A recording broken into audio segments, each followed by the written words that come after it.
We're here because we believed in the dream when nobody believed in it. Now we rule.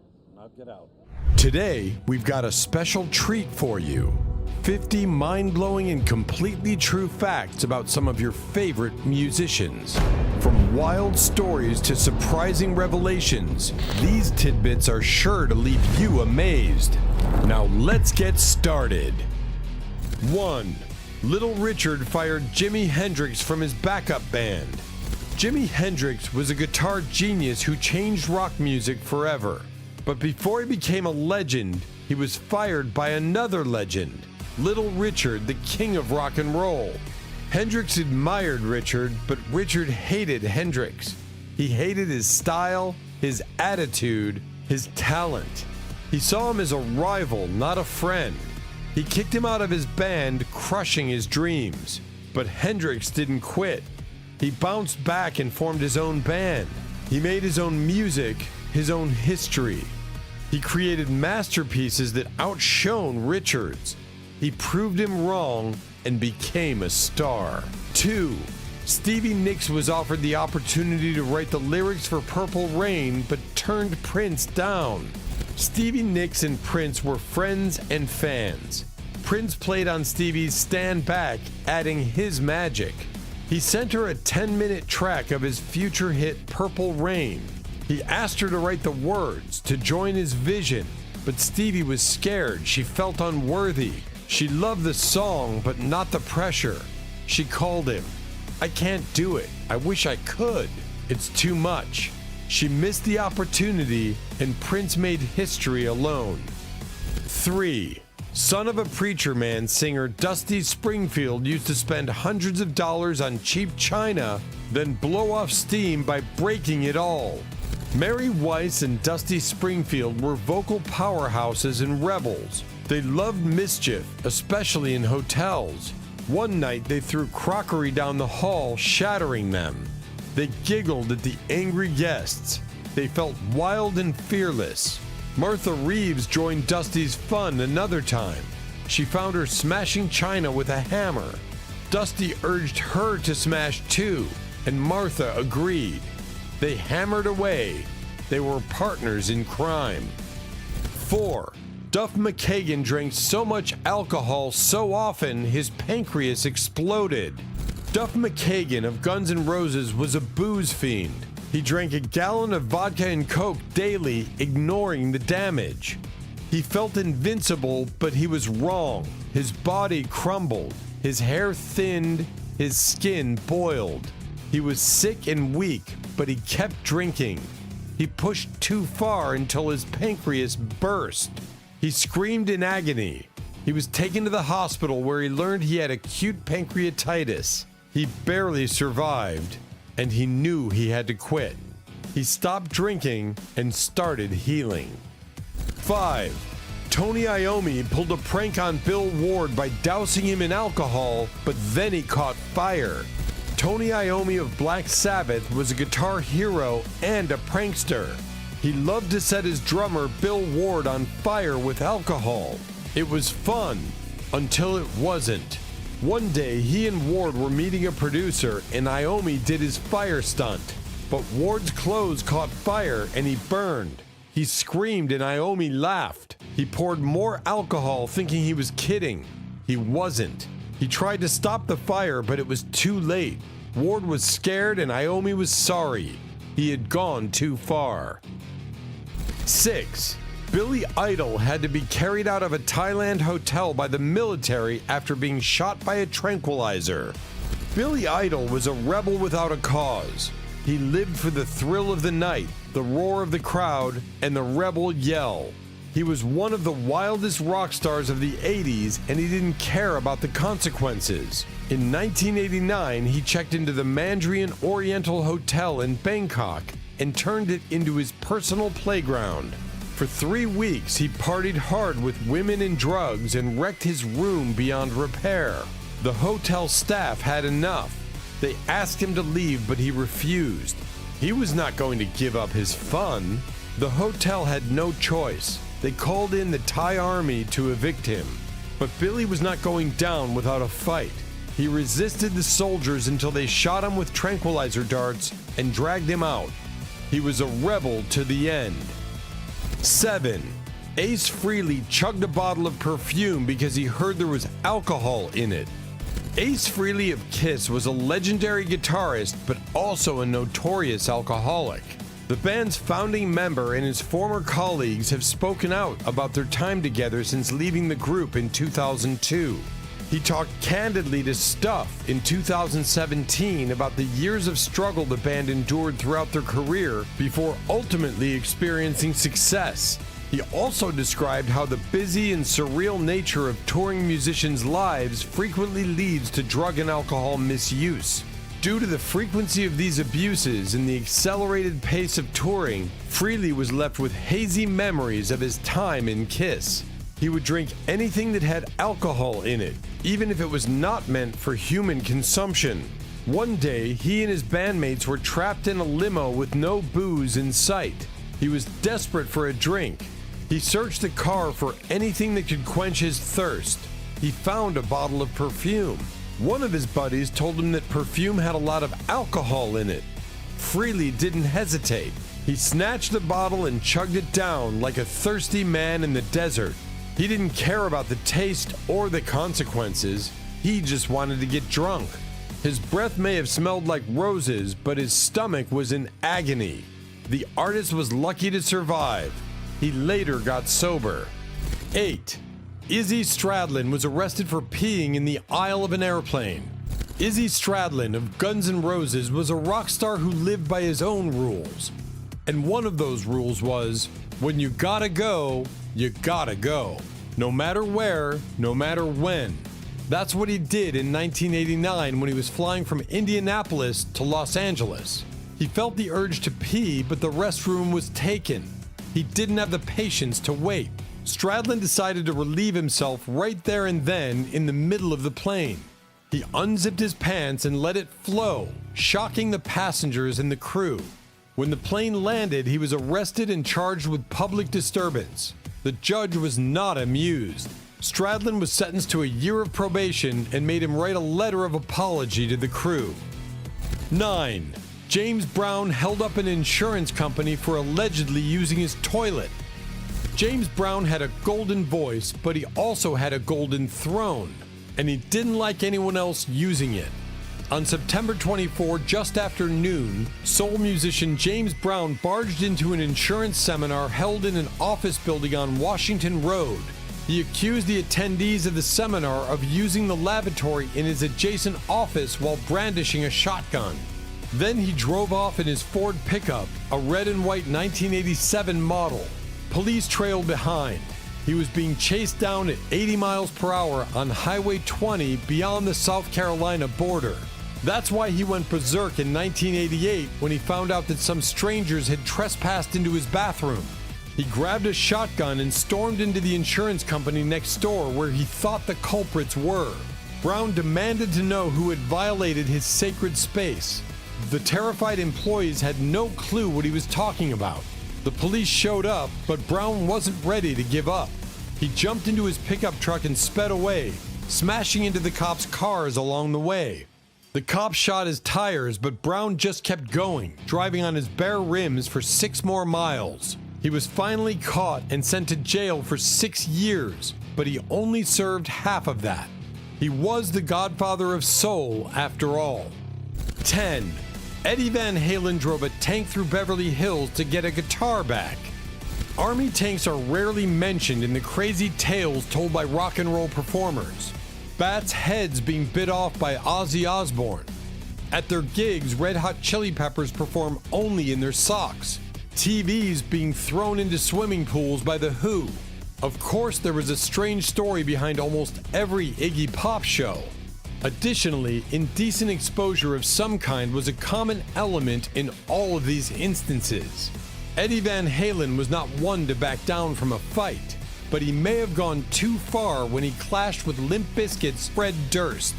The two rockers met at a party and decided to jam at Durst's place, but things went sour when Van Halen saw some people doing drugs. He stormed out, leaving his precious guitars and amps behind. He tried to call Durst the next day but got no answer. Van Halen was furious. He decided to take matters into his own hands, got behind the wheel of a tank, and drove to Durst's house. He knocked on the door with a gun in his hand. Durst was terrified. He quickly handed over Van Halen's gear. Van Halen drove away satisfied. 11. Iggy Pop checked into a mental hospital. The year was 1974, and Iggy Pop was at rock bottom. His music career was in shambles, and his drug addiction was out of control. He checked himself into the UCLA Neuropsychiatric Institute, hoping to find some sanity in sobriety. But his old pal Bowie had other plans. He showed up at the hospital with a stash of drugs for Iggy, thinking he was doing him a favor. He said, "We trooped into the hospital with a load of drugs for him. He wasn't well, that's all we knew. We thought we should bring him some drugs because he probably hadn't had any for days." But the hospital staff was not amused. They refused to let Bowie smuggle the drugs inside. Luckily, Bowie's friendship was more than just drugs. He helped Iggy recover and revive his career. 12. Jimi Hendrix was a paratrooper in the U.S. Army. Jimi Hendrix was a guitar god with a sound and style that blew everyone's mind. He is also a rebel and a legend who died young and left a mystery. But there is something you may not know about him. He was a paratrooper in the U.S. Army. That's right, the guy who burned his guitar at the Monterey Pop Festival in 1967 and played a distorted version of the Star-Spangled Banner at Woodstock in 1969 was also a guy who jumped out of planes and fought in wars. How did that happen?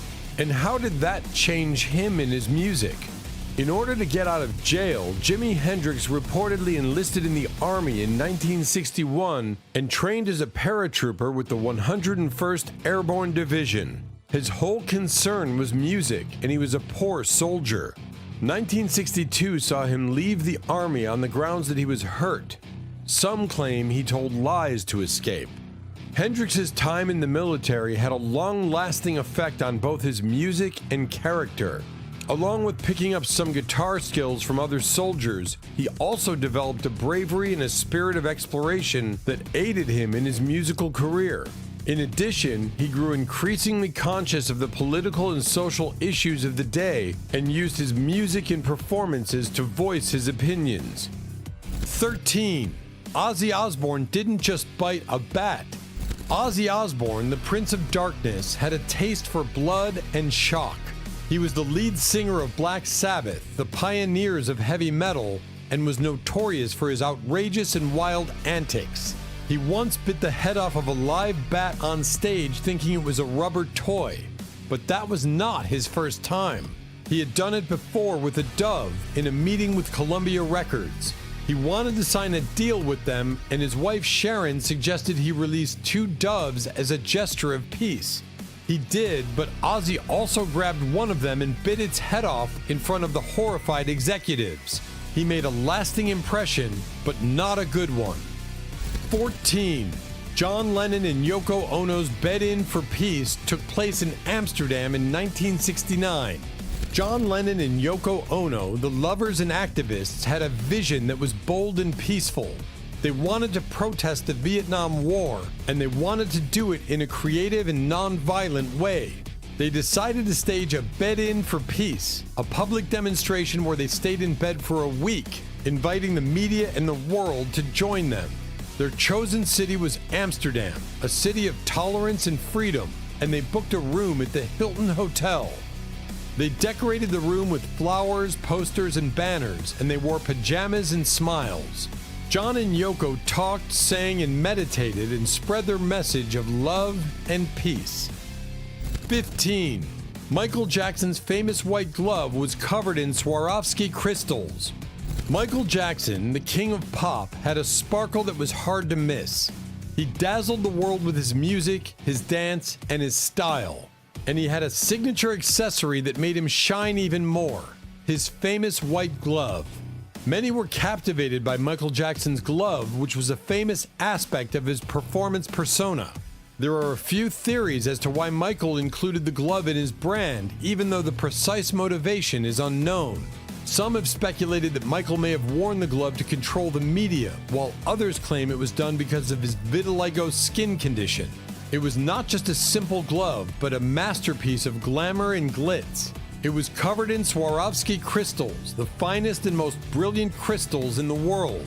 The white glove glittered and gleamed under the lights, and it caught everyone's eye.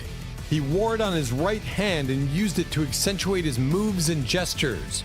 The Swarovski-covered white glove was part of his image, and he inspired millions of fans. 16. Johnny Cash wrote Ring of Fire about falling in love with June Carter, who later became his wife. Johnny Cash, the man in black and the legend of country music, had a love that burned like a ring of fire. He wrote Ring of Fire about his affair with June Carter, a fellow singer and songwriter who stole his heart and saved his soul. He met her in 1956 when he was married to his first wife, Vivian. Instantly attracted to her, he pursued her relentlessly. He sang with her, he toured with her, he wooed her. Johnny Cash struggled with drugs, alcohol, and fame. June Carter helped him overcome his demons, and she became his muse. He proposed to her on stage in 1968, and she said yes. They were a couple that inspired and enchanted the world. 17. Paul McCartney composed the melody for Yesterday in a Dream. Paul McCartney, the genius and legend of the Beatles, had a gift that came to him in a dream. Even by the extraordinary standards of the Beatles, Monday, June 14, 1965 was a productivity masterclass. The quartet was back at EMI's Abbey Road studios only a few days after it was announced that they would receive an MBE from the Queen. They recorded 2 songs in the day, I've Just Seen a Face and I'm Down, but the most fruitful work was done in the evening. They recorded the Paul McCartney song Yesterday between 7 and 10 p.m., or more precisely, Paul recorded it by himself using just an acoustic guitar. He dreamed the melody for Yesterday, one of the most beautiful and beloved songs ever written. He woke up at his girlfriend's home in London and rushed to the piano to play the tune before he forgot it. He was amazed and puzzled. McCartney wondered if he had heard it somewhere before or if he had created it himself. He asked around, but no one recognized it, until he realized it was his own original song and started to work on the lyrics. He took a year and a half to finish it and made it a masterpiece. 18. John Lennon's first band was called the Quarrymen. John Lennon, the visionary and rebel of the Beatles, had humble beginnings. He started his musical journey with a band called the Quarrymen, named after his high school, Quarry Bank. He formed the band in 1956 when he was 16 years old with some of his friends. They played skiffle, a mix of folk, jazz, and blues, and they performed at local events and parties. The band was not very good, but the members had fun, and fate was on their side. In 1957, they met a young guitarist named Paul McCartney, who joined the band and brought along another guitarist, George Harrison. The 3 of them became the core of the Quarrymen and later the Beatles. They became the greatest band of all time. 19. Frank Sinatra had a phobia of tomatoes. Frank Sinatra, the legendary crooner and actor, had a fear that was hard to believe. He was terrified of tomatoes, and he avoided them at all costs. He hated their color, their texture, and their smell. He couldn't stand the sight of them, let alone the taste. Sinatra refused to eat anything that contained tomatoes, such as pizza, pasta, or ketchup. He even banned them from his dressing room and his hotel suite. He was so paranoid that once he threw a fit when he saw a tomato on a painting. The painting was removed immediately. Frank Sinatra was a man of style and sophistication, but even he had a phobia. 20. Freddie Mercury's teeth, often a subject of ridicule, were intentional and part of his image. Freddie Mercury, the flamboyant and brilliant frontman of Queen, had a smile that was unmistakable. His teeth were large and protruding, and they gave him a distinctive look. But he didn't mind. He embraced his teeth as part of his image and refused to fix them. He He feared that changing his teeth would affect his voice, which was his greatest asset. Mercury had a 4-octave range and could sing in any style. He was a vocal phenomenon, and he credited his teeth for it. He said, "I'm not going to change my teeth. They're my personality. They're my trademark. They're what make me sing the way I do." 21. Bob Dylan's real name is not what you think. Bob Dylan, the Nobel laureate and the voice of a generation, was not always Bob Dylan. He was born with a different name, a name that he later rejected and replaced. He was Robert Allen Zimmerman, a Jewish boy from Minnesota who dreamed of becoming a folk singer. He admired Woody Guthrie, Hank Williams, and Little Richard, and he wanted to emulate them. He changed his name to Bob Dylan, an homage to the Welsh poet Dylan Thomas, and reinvented himself. Dylan moved to New York, where he met his idols and his mentors. He wrote songs that captured the spirit and the struggle of his times. 22. Elvis Presley was actually a natural blonde. Elvis Presley, the king of rock and roll, had a secret that few people knew. He was not born with his iconic jet black hair, but with a light blonde color. He dyed it since he was a teenager to make himself look more striking and mysterious. Elvis wanted to stand out from the crowd, and he succeeded. He became a sensation with his voice, his moves, and his style. Generations of musicians and fans were influenced by Elvis, and he left a lasting legacy. But he also hid a part of himself, a part that he was not proud of. 23. Michael Jackson wrote music for Sonic the Hedgehog. Michael Jackson was the king of pop, and he had a secret passion: video games. He loved to play them, and he also loved to make music for them. He collaborated with Sega, the makers of Sonic the Hedgehog, and he composed some of the tunes for Sonic 3, the third installment of the popular game. But he did it anonymously, and he never got credit for it. Only a few people knew about it until a superfan discovered it. He noticed that the music of Sonic 3 sounded a lot like Jackson's style, and he started to investigate. He found clues and evidence, and he spread the word. The rumor became a sensation, and it was finally confirmed by the composers in 2016. They admitted that MJ did work on the soundtrack, and they revealed his hidden talent.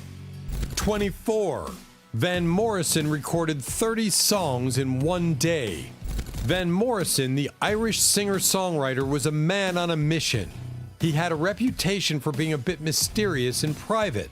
He's not one to seek the spotlight or share too much about his personal life, which adds to his mystique and allure. The artist hated his record label, Bang Records, and he wanted to break free, but he had a contract that bound him to deliver 36 songs. He decided to sabotage them by recording 30 songs in one day. They were not his usual masterpieces, but his revenge songs. They were silly and nonsensical, with titles like Wanna Danish, Blow in Your Nose, and Ringworm. He sang them with a smirk and a sneer, hoping to annoy his label and his fans. He succeeded. He got out of his contract, but he also damaged his reputation. He later disowned those songs and rarely performed them. 25. Keith Richards doesn't sleep.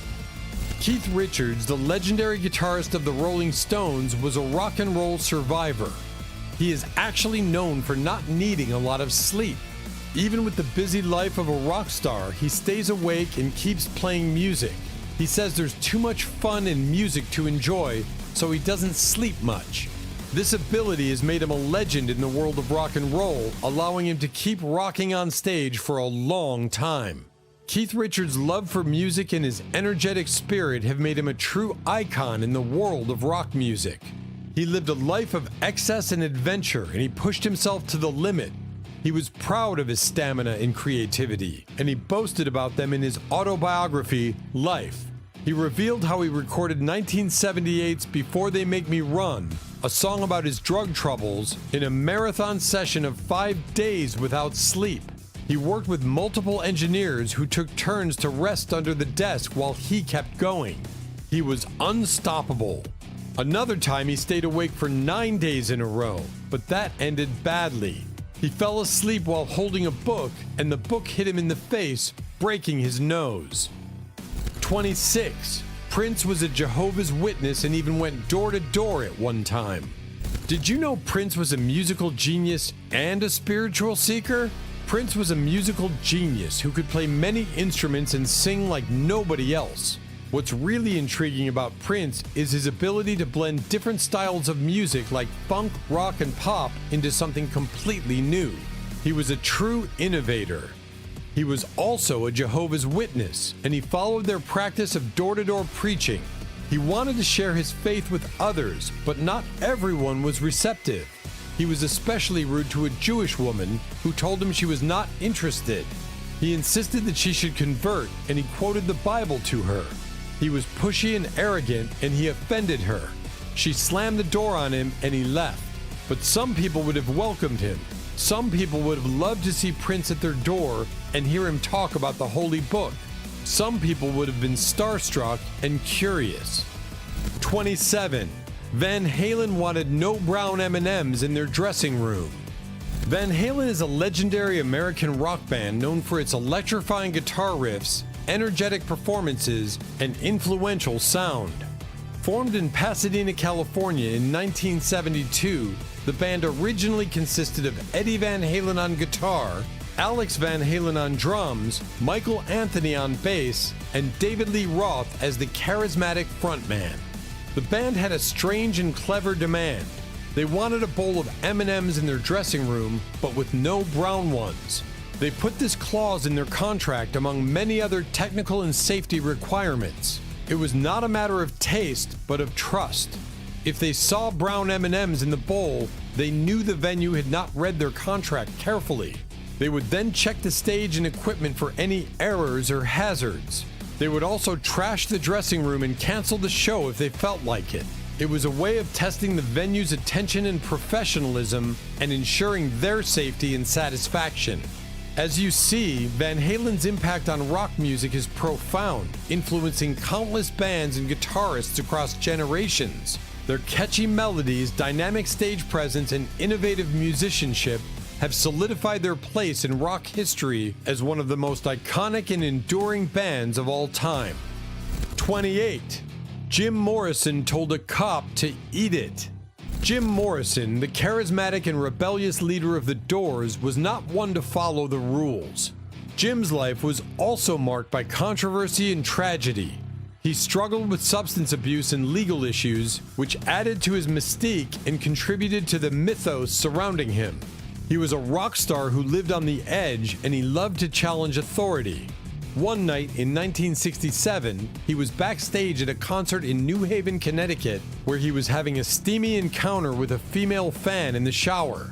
A policeman interrupted them and ordered them to stop. Morrison was not amused.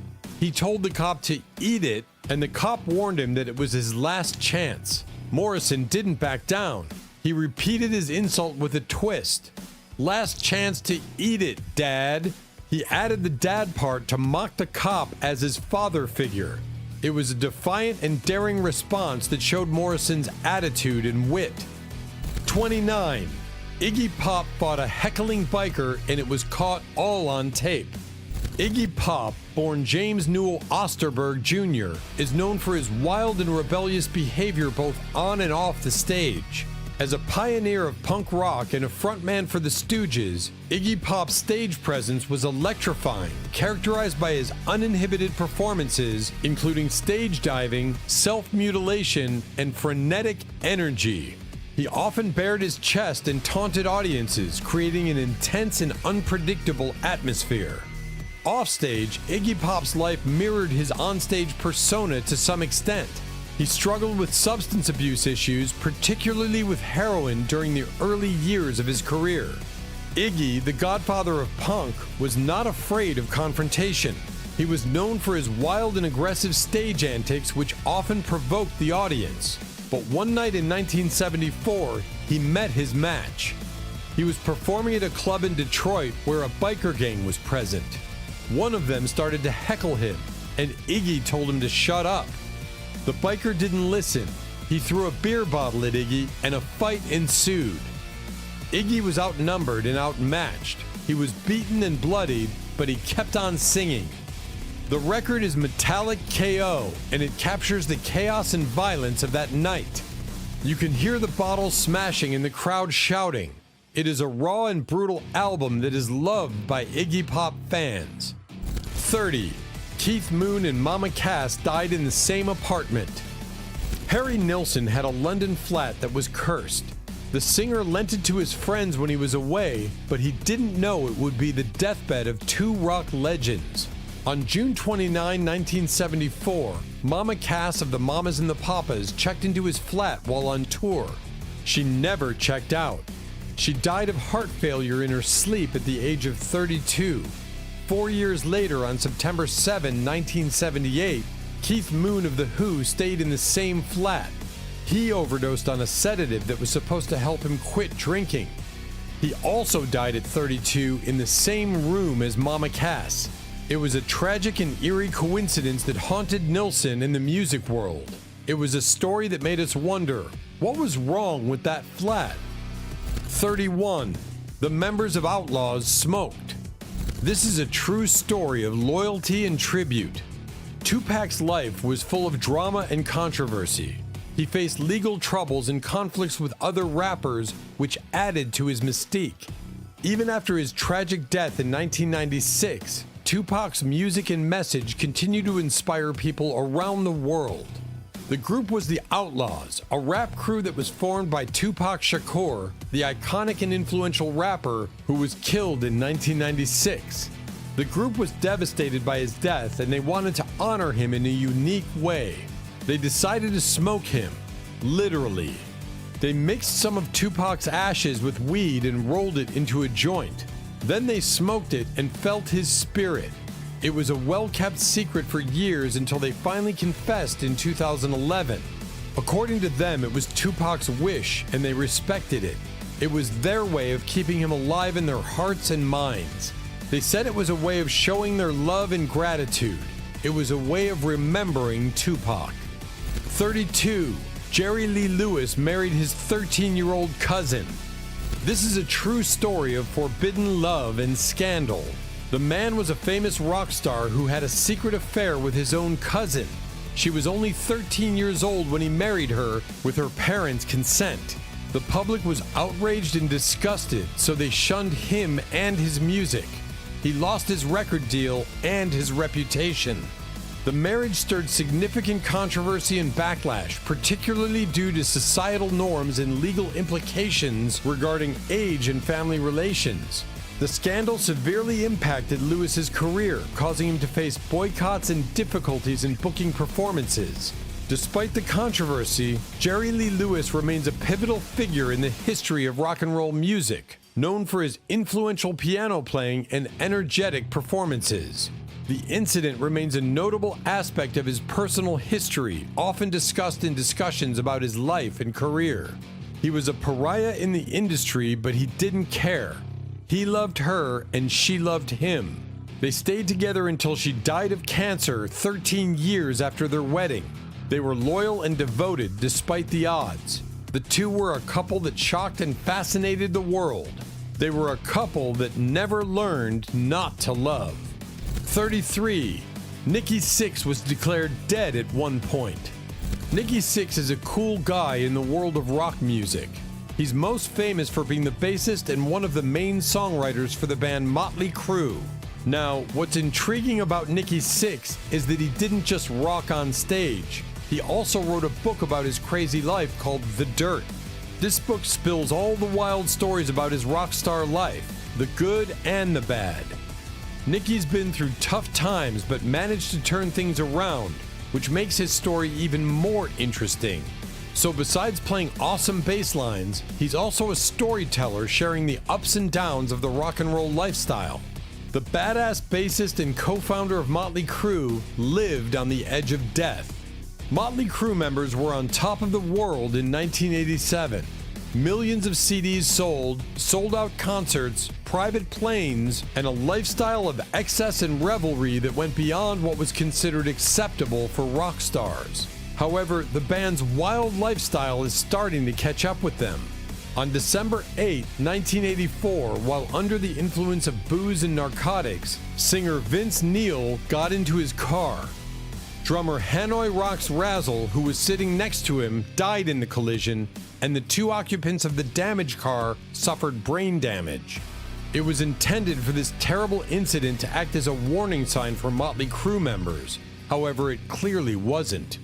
Six was addicted to substances, and he overdosed many times. But one night in 1987, he went too far.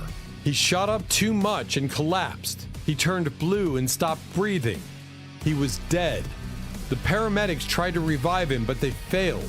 They pronounced him dead in the ambulance. But then something miraculous happened.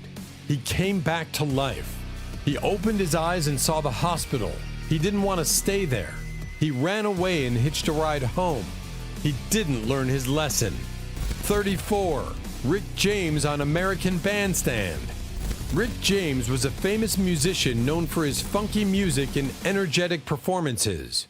Born in New York in 1948, he became a big star in the 1970s and 1980s. James wrote songs like Super Freak and Give It To Me Baby that got people dancing. He had a unique style that mixed funk, rock, and soul music. But Rick James also had some tough times in his life, like struggles with drugs. Despite his challenges, his music still brings joy to people today. So yes, Rick James was a wild and crazy rocker who loved to party hard. He didn't care about the consequences even when he was on national TV. He appeared on American Bandstand, a popular music show, and he was clearly high as a kite. He acted like a fool, and he had a noticeable drip from his nose. The viewers were shocked and curious, but they didn't know for sure what was happening. They wondered for years until Rick James spilled the beans in his autobiography. He confessed that he was indeed on substances and he didn't try to hide it. He said, "I started sniffing and wiping myself until it had to be obvious to Dick and a million viewers what was really going on." 35. Christine McVie wrote a song about having an affair and told her husband it was about her dog. Christine McVie had a secret lover and she wasn't shy about it. The Fleetwood Mac singer wrote and sang the song You Make Loving Fun, a hit from the album Rumors that reached number 9 on the charts. The song was a glowing tribute to her affair with Curry Grant, one of the band's lighting directors who made her feel alive and happy. But McVie had a problem. She was still married to John, the band's bassist. She lied to him and said the song was about her dog. Really? John didn't buy it as much. But this creative fabrication allowed her to navigate the complexities of personal relationships within the band while maintaining a semblance of privacy. The song's catchy melody and upbeat rhythm combined with McVie's soulful vocals helped make it one of the album's standout tracks. He soon discovered the truth and was devastated. He and McVie drifted apart and eventually divorced. Their love story was over, but their music lived on. 36. He carved an X into his chest. Iggy Pop, the legendary frontman of the Stooges, was a master of shock and awe. After his band broke up, he went solo and staged a performance that was dubbed The Murder of a Virgin. It was a night of blood, violence, and madness. He asked the crowd, "Do you want to see blood?" They roared back, "Yes!" He urged his guitarist Ron Ashton, who donned a Nazi uniform, to lash him with a whip. He bled and screamed, but he wanted more. He grabbed a steak knife and hurled racial insults at a black spectator, hoping to provoke a fight. But the man didn't budge. Iggy then turned the knife on himself and slashed an X into his chest. It was a horrifying and fascinating spectacle that marked Iggy's solo debut. This act was a vivid display of his raw energy and willingness to push the boundaries of performance art and rock music. It's often cited as a symbol of his defiance and the rebellious spirit that characterized his persona both on and off stage. While such actions may seem extreme, they have contributed to Iggy Pop's status as an icon of rock and roll and his reputation as one of the most daring performers in music history. 37. Steven Tyler adopted a girl so he could date her. Steven Tyler, the charismatic frontman of Aerosmith, had a penchant for seducing some of the most stunning women of his era. But one of his most lasting and controversial romances started from a very unusual situation. In 1975, he obtained legal custody of a 16-year-old fan who was handed over to him by her own mother. The reason? So she could cross state lines with him while he rocked the nation with his band. After that, Tyler got in touch with Holcomb's mother and convinced her to give him guardianship. Holcomb recalled feeling vulnerable, knowing she was his ward, and did not think her mother would give guardianship to him. I asked him how he got her to do it. He said, "I told her I needed them for you to enroll in school." Holcomb was Tyler's property. He was her only hope at the time, she said, and she got lost in a rock and roll culture. After living together for a few months, Tyler expressed his wish to start a family. Holcomb was on birth control pills at the time since she was still underage. For 3 wild years, she was his underage lover, indulging in everything rock stars do. But their relationship crumbled when she was 18 after a traumatic abortion that left her scarred. It was a shocking and scandalous affair that revealed the dark side of Tyler's fame and fortune. 38. Charles Manson wrote a song for the Beach Boys. Charles Manson was an American criminal who became infamous for leading a cult-like group called the Manson family in the late 1960s. He was born in 1934 and grew up in a troubled environment. Manson's followers committed a series of brutal murders, including the Tate LaBianca murders in 1969, which shocked the nation. Despite not directly participating in the killings, Manson was found guilty of orchestrating them and was sentenced to life in prison. He gained notoriety for his charismatic personality and ability to manipulate others into carrying out his violent plans. Charles wanted to be a famous singer-songwriter. He befriended Dennis Wilson, the drummer of the Beach Boys, and gave him a song he wrote, "Cease to Exist." Wilson changed the lyrics, the title, and the style and released it as "Never Learn Not to Love," without crediting or paying Manson. Manson felt betrayed and angry. He threatened Wilson, who cut him off. Wilson regretted ever helping Manson, who was a dangerous and unstable cult leader. Manson kept making music, but also led his followers to commit horrific murders like the Tate LaBianca killings. Their collaboration was a disaster that showed the dark and tragic side of the 60s music scene. 39. Iggy Pop really gave his girlfriend's dogs a treat. Iggy Pop, known for his wild antics as a rock star, crossed a perilous line when he decided to drug his girlfriend's dogs with Valium in a misguided attempt at fun. Bebe Buell, a renowned model, and his girlfriend returned home to a distressing scene. Iggy and her dogs sprawled unconscious on the floor. Her initial shock turned into a mix of fury and fear. She unleashed a torrent of accusations at Iggy, branding him a junkie, a jerk, and a lunatic. The incident was a wake-up call for Buell, who recognized the severity of Iggy's actions. He had not only endangered his own life, but also jeopardized the well-being of her beloved pets, all in pursuit of a reckless thrill.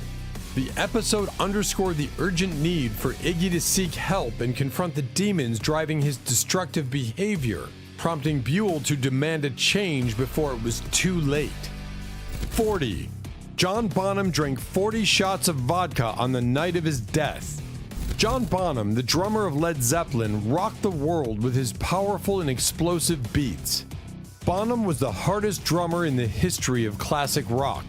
The guy has a whole rhythm dedicated to him. You know the one, where the snare and cymbals are slammed together after 2 massive kicks, similar to his approach in Kashmir. Regretfully, though, rockers were as destructive as they were productive during the time that Bonham was growing up. Others, such as The Who's drummer Keith Moon, beat themselves up just as hard as their drum equipment. It was the era when bands would leave hotel rooms looking like combat zones. But he also rocked himself to death with his excessive and reckless drinking. He choked on his own vomit after downing 40 shots of vodka in one night. He was only 32. His booze addiction was not new, since he would gulp 4 shots at a time during rehearsals. He was a genius on the drums, but a fool with the bottle. 41. Elvis received a badge from Nixon. One fascinating thing about Elvis Presley is how he changed music.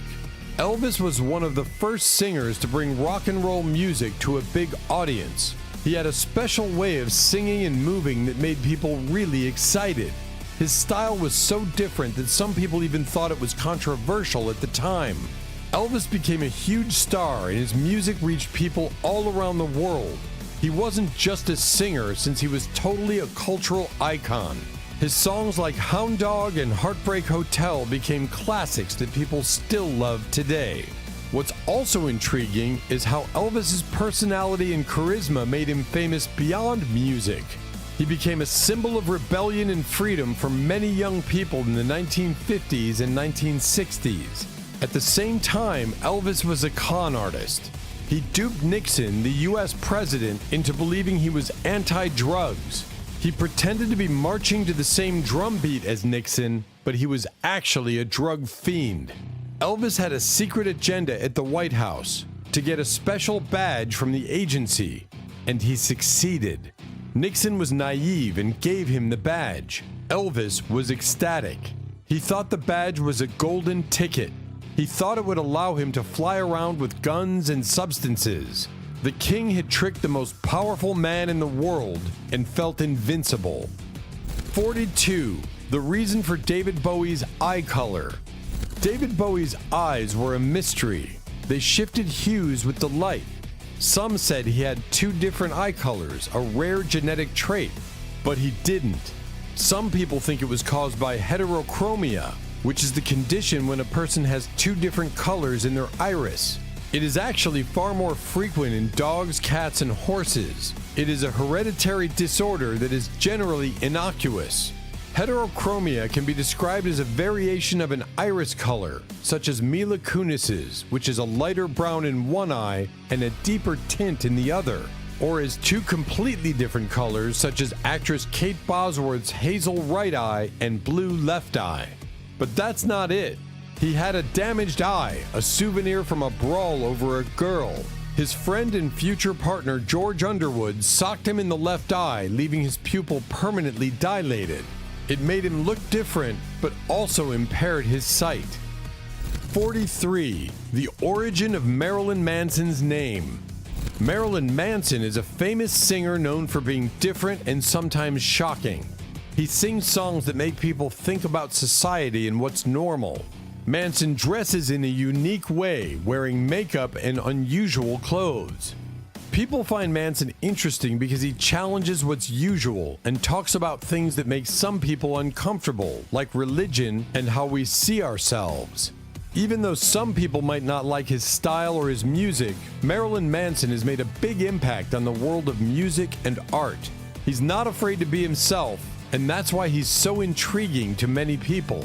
He was not born as Marilyn Manson, but was Brian Hugh Warner, a boy from a small Ohio town born on a freezing day in 1969.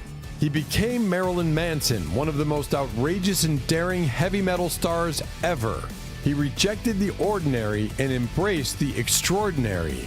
Manson dreamed of being a star and a monster. He fused Marilyn Monroe's name with Charles Manson. He revealed the thin line between fame and infamy.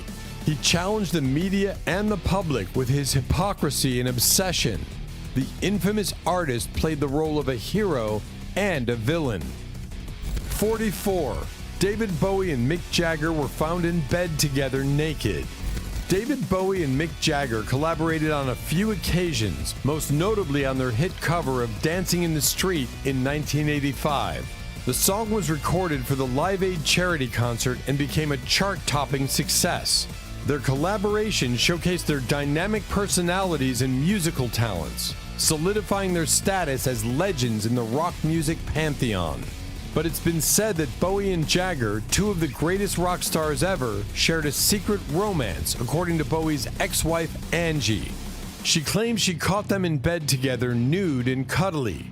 She wasn't shocked but amused. She knew her husband swung both ways, and so did Jagger. They weren't enemies but buddies and lovers. Their fling wasn't as good as their smash hit Dancing in the Street, but it was something we can buy. After all, they were both rule breakers, trailblazers, and legends. They defied the conventions and the expectations. They rocked the world and each other. 45. William Nelson ran into a fire. Willie Nelson adores his pot. He adores it so much that he would rather burn than let it burn. That's what he did in 1969 when his house was on fire and he had to make a choice. He could save his belongings or he could save his buds. He chose the latter. He dashed into the blaze and snatched a pound of weed and his guitar. He ignored the firemen or the cops. He only cared about his grass and his tunes. He further clarified, "I wasn't being brave running in there to get my dope. I was trying to keep the firemen from finding it and turning me over to the police." He was able to conceal the information right before it was discovered with the assistance of a friend and some quick thinking. Nelson was fortunate enough to salvage his guitar as well, but he also lost a number of demo tapes in the ensuing fire. The musician fled with his priceless cargo, but he lost hundreds of his melodies. Willie traded his art for his herb. 46. There was blood on the ink of the first Kiss comic. Kiss is an iconic rock band known for their elaborate costumes, face paint, and energetic live performances. Formed in New York City in 1973, the original lineup consisted of Paul Stanley, Gene Simmons, Ace Frehley, and Peter Criss.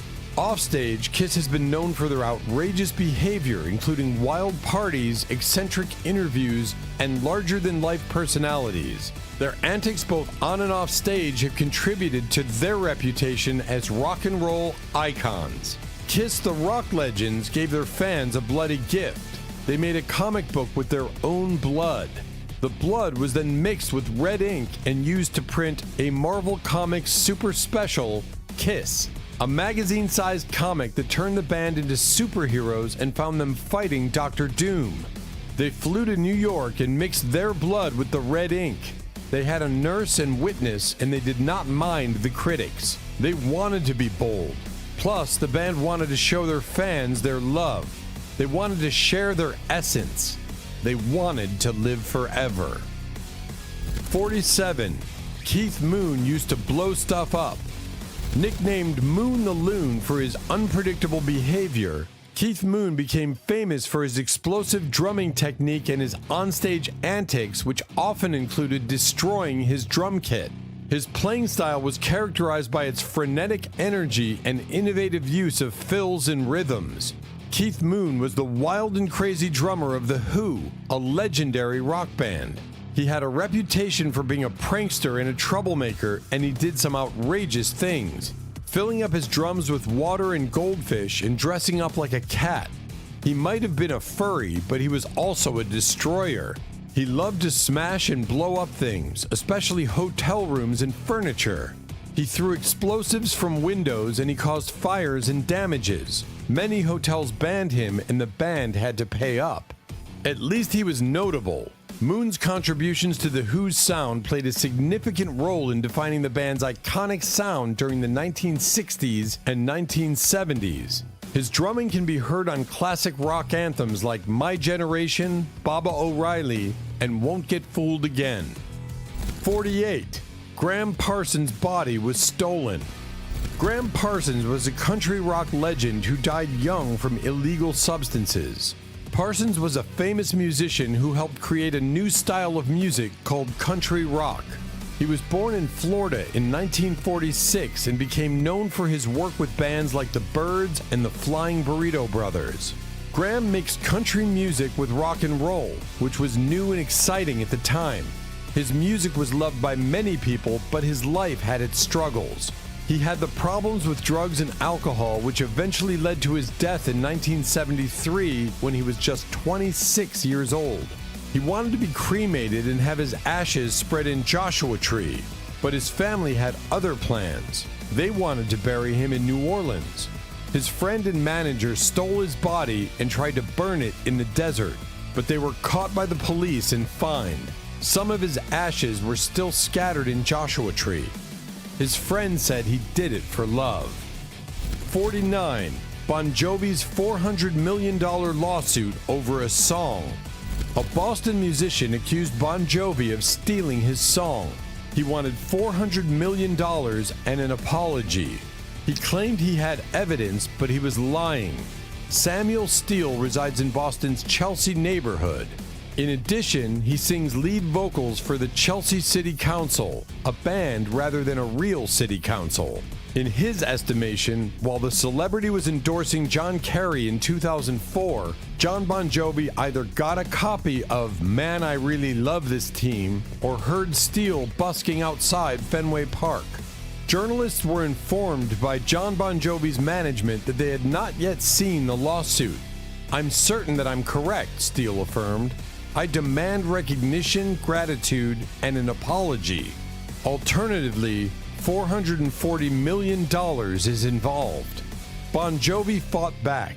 They proved their song was original and unique. The judge saw the truth and dismissed the case. The musician was humiliated and defeated. He got nothing, not even an apology. He threatened to appeal, but he gave up. Bon Jovi triumphed and kept on rocking. They were the champions, and he was the fool. 50. Blondie's lead singer was picked up by Ted Bundy. Ted Bundy, the killer with a smile, once offered Debbie Harry a lift. What was she thinking then? She said she rode with him unaware of his evil deeds. He was handsome and charming, but he was a monster. He slaughtered many women, but he spared her. Why? Only she knows. She said he freed her and vanished. Is she honest? Or is she lying for fame and glory? We believe her. She escaped death by a hair. Harry's claim is debunked by Bundy's known locations during this time. When they were said to have met in New York, Bundy was thought to be living in Florida. Harry does go, however, into great depth about a white automobile that has been completely stripped. The passenger side door handle was absent, she added. These details are corroborated by images of Bundy's 1968 VW Beetle, but investigators have not established that the individual Harry met was indeed Bundy. And there you have it, folks. Top 50 rumors about musicians that were totally true. Which fact surprised you the most? Let us know in the comments below. If you enjoyed this video, give it a thumbs up, share it with your music-loving friends, and don't forget to subscribe for more content like this. Until next time,